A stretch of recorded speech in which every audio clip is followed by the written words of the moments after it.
que ça fait plaisir de enfin avoir une départ où on va pas être en mode survie 6 heures après le départ.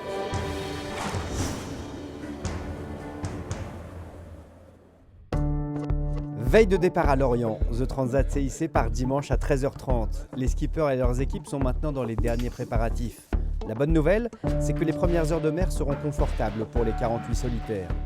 C'est jamais aussi confortable que ça. En tous les cas, par contre, il n'y a pas d'alerte.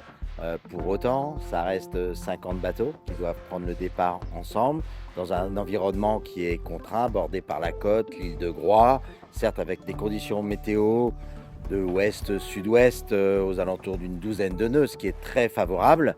Mais pour autant, il faut rester vigilant. Le départ sera donné entre l'île de Groix et Lorient et compte tenu de la situation météo, les concurrents devront monter vers la mer d'Irlande avant de pouvoir faire de l'ouest et mettre le cap sur New York.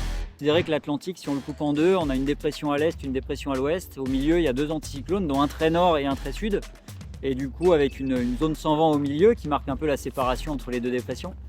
Après un premier front à franchir lundi à la mi-journée pour les premiers, la situation mollira nettement. Le premier vrai test aura lieu dans la nuit de mardi à mercredi avec une grosse mer, des orages et un flux du nord glacial. C'est à ce moment-là qu'on va passer dans une dépression assez musclée où le gradient va être bien resserré, on va avoir un flux avec des vents plutôt nord, très froid et de l'air dense et fort.